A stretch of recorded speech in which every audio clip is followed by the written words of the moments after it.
खुलुमबाय गोजोन फुंबिलिनि गासिबो बड'लेण्ड बुब्लिनि अनसायगिरिफोरखौ बरायग्रोबाय। दिनै 2 आगस्ट समबारनि फान्जामुथिखौ फरायथिनो लादों आं किलिखां ब्रह्मआ। फान्जामुथिनि गिबियाव दं मेष राशि। दिनै नोंथांनि गोसोआ गोथार जागोन। नोंथाङा दिनै न'खराव गोजोन थासारि लाबोनो हागोन। न'खराव गासैबो समान समान अनलायनानै थागोन। वृष राशि। सोरजोंबा नांलायनो हागौ। फिसा खोथाखौ लानानै दावराव दावसि जागोन। गुबुननि बाथ्राखौ लानानै न'खराव नांलायनाय जागोन। मिथुन राशि। गोसोआव गाज्रि साननाय सोमजिगोन। गुबुननि मोजांखौ नायनो बागोन। गुबुननि मावनाय दांनायखौ मेगन सागोन। गोसोआव गुबुननि फारसे हिंसा जागोन। कर्कट राशि। दिनै नोंथाङा इन्टारभिउ होदोंब्ला जाफुंसार जानो हागोन। साननाय हनायफ्रा जाफुंसारनायनि मिजिं दं। नाजायोब्ला जाफुंसारनो हागोन। सिंह राशि। खामानिफ्राव हेंथा फैनो हागौ। दिनै नोंथाङा जेंना जेंसिजों सौसिनो गोनां जागोन। सुथुरा नोंथांखौ दिनै खैफोदाव खोख्लैनो हागौ। कन्या राशि। न'खराव सान्थि फैगोन। नोंथाङा न'खरखौ गोजोन थासारियाव लाबोनो हागोन।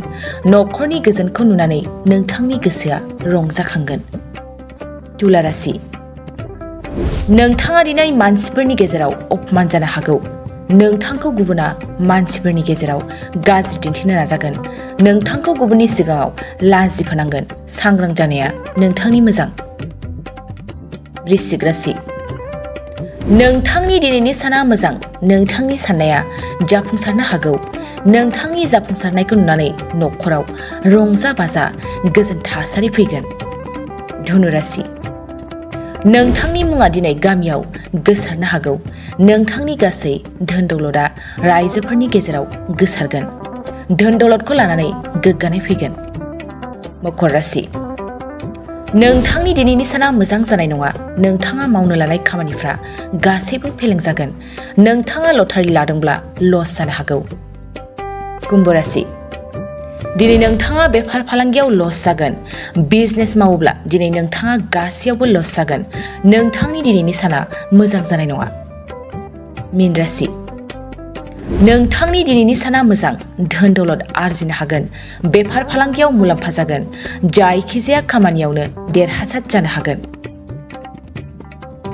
दिनै सानसेनि राशि फरायथिनायाबो एसेनोसै। आसा खालामो नोंथांनि दिनैनि साना मोजाङै मोजां थांगोन। बेखौ बड'लेण्ड बुब्लि न'खरनिफ्राय मिजिंथिबाय।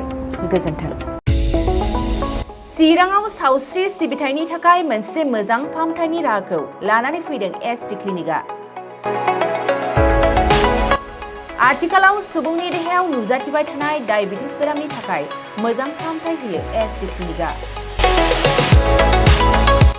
चिरां जिल्लानि SBI काजलगाव ब्रान्चनि लांगोनायाव फसंनाय SD क्लिनिकआव डायबिटिस बेरामनि अनगायैबो फाहामथाय होबावगोन लिभारनि जेंना आरो माखासे सरासनस्रा बेमारफोर।